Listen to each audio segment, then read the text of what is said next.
Yugoslavia, ladies and gentlemen, brothers and sisters, was built on an idea. As Ramsey Clark said, very few countries are actually built on an idea. The idea was that the southern Slavs would not remain weak, divided people falling out among themselves or falling prey to some imperialist outsider. That they would join together and they would have a territory that was large enough and strong enough to become a viable nation with its own development. And sure enough, after World War II, multi-ethnic socialist Yugoslavia was a post-war industrial power, a viable nation, and an economic success.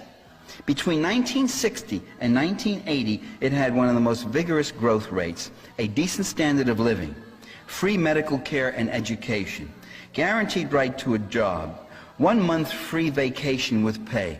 Oh, when was the last time I had a month vacation? Oh, I can't remember. Affordable public transportation, housing, and utilities. Literacy rate over 90%. Life expectancy was 72 years. Most of the economy was in the public, not-for-profit sector. Now, such a country is a kind that global capitalism normally would not tolerate.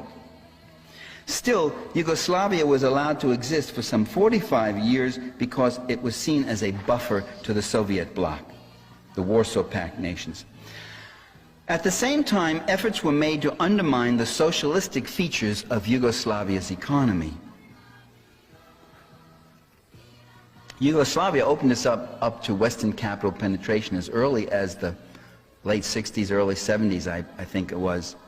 I think they made the same mistake that the Polish Communist Party leaders made. They said, well, what we're going to do is continual basic industry, building up the industrial base, heavy industry, and we're also going to increase and improve consumer production.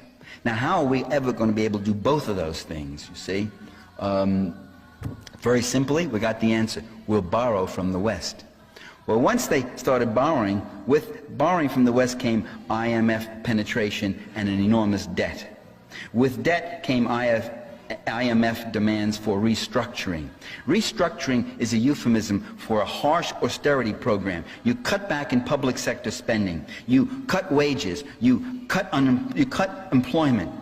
You abolish worker management enterprises. In other words, you force your people to work harder for less, producing more, consuming less, and with that difference, you pay off your debt schedule, or at least the interest that's accumulating on this wealth. Still, much of the economy was public sector and not-for-profit, including the very rich reserves of minerals and other natural resources in the province of Kosovo and elsewhere. Then came another blow. What I'm saying to you is that there was a conscious and deliberate plan to fragment and break up Yugoslavia. The other blow was in November of 1990, when President George Bush went to the U.S. Congress and pressured them to pass the foreign appropriations law that called for the cutting off of all aid and credits to Yugoslavia. Trading without credits can be a disaster, especially for a country that doesn't have a hard currency, and this had a devastating effect on the country. The law also demanded that if any republic in Yugoslavia wanted further U.S. aid, it would have to break away from Yugoslavia and declare its independence. Okay, it's not a conspiracy theory, it's not my speculation, it's not my analysis, it's a public law. It's a public law. November 1990, the 1991 Foreign Appropriations Act. It's written right there. Go look at it.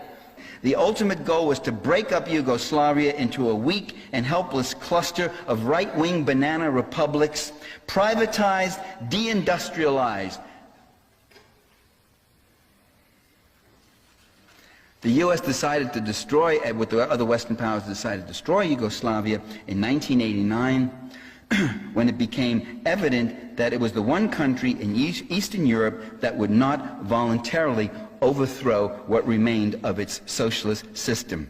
It was the one country that was still trying for some kind of economic independence outside of the world global free market third worldization process. Now, why would U.S. policymakers, you really think U.S. policymakers are motivated by some need to abolish the social programs, the public sector services in Yugoslavia? Why would they want to do that? Do you think they are such nefarious, evil-intended individuals they would want to abolish their social programs? Come on, Parenti. Are you being paranoid? Well, why would they want to abolish our social programs? As they have been doing. Aid to families with dependent children, privatizing Social Security. That's what that president in Washington is doing. At least a third of it, he's going to chunk it off and privatize it.